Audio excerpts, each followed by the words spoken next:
Sahabat Kompas TV, sudah saatnya kita bahas 3 berita terpopuler yang terjadi pada hari ini, Minggu 6 Maret 2022 bersama saya Edwin Chan. Tapi sebelum kita mulai, jangan lupa untuk subscribe YouTube channel Kompas TV.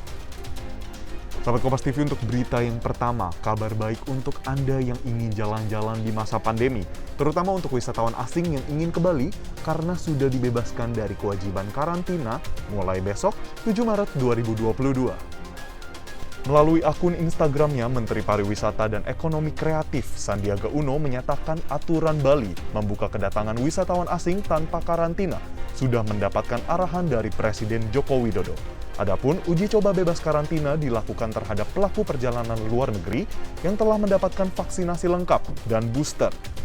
Sandiaga mengatakan hal ini memicu optimisme karena banyak peluang usaha dan lapangan kerja baru yang tercipta untuk masyarakat.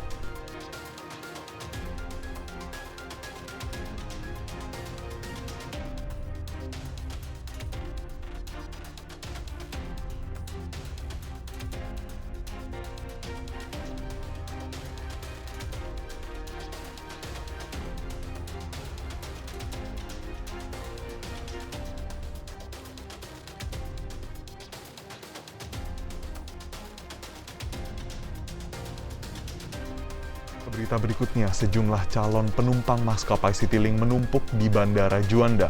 Totalnya ada 6 hingga 8 penerbangan maskapai Citylink yang mengalami keterlambatan hingga 1 jam. Sejumlah penumpang Citylink mengaku telah menerima pemberitahuan penundaan jadwal keberangkatan penerbangan mereka. Antrean tersebut terjadi lantaran tak ada petugas yang melayani pengecekan tiket dan penyimpanan bagasi. Pihak maskapai terpaksa menunda penerbangan mereka mundur hingga 1 jam dari jadwal yang telah ditetapkan. Data dari Angkasa Pura Surabaya, tercatat ada 6 hingga 8 penerbangan maskapai Citylink yang mengalami keterlambatan hingga 1 jam. Seperti rute Surabaya Balikpapan, Surabaya Samarinda, Surabaya Lombok, Surabaya Jakarta, Surabaya Kupang, dan Surabaya Kota Waringin Barat. Bapak mau kemana, Pak? Batam. Ke Batam. Ada pemberitahuan Citylink nggak, Pak, tadi, Pak? Mungkin karena saya ada teman, jadi mungkin pemberitahunya lewat sana. Tapi mungkin saya belum tahu. Delay, Pak, ya? Atau gimana? Belum tahu. Tapi belum ada pemberitahuan sama sekali? Enggak. Saya karena ada teman, saya infonya lewat teman. Oh, gitu. Bapak ini balik pulang ke rumah, Pak, ya? Atau gimana? Iya. Sahabat Kompas TV, berita yang terakhir datang dari Ketua Umum Persaudaraan Alumni 212 Slamet Ma'arif. Ia meminta agar laporan terkait dugaan penistaan agama oleh Menteri Agama dapat segera diterima oleh pihak kepolisian. Persaudaraan Alumni 212 akan menggelar aksi demo lanjutan dengan massa yang lebih besar jika belum ada proses hukum yang dijatuhkan. Ma'arif menyatakan bahwa perkataan Menteri Agama mengenai perumpamaan pengeras suara masjid dan gonggongan anjing telah masuk dalam ranah penodaan agama. Ia telah melaporkan Menteri Agama Yakut Khalil Qomas ke Barreskrim Polri sebanyak 2 kali. Namun, kedua laporan tersebut belum diterima hingga saat ini. Hukum itu harus jalan. Kami akan berjuang agar penodaan agama ini diproses secara hukum. Karena kan ini negara hukum. Hukum harus diberlakukan sama kepada siapapun. Itu yang akan kami perjuangkan. Oleh karenanya kita tadi mewarning jangan sampai hukum ini tumpul, hukum ini nggak berjalan.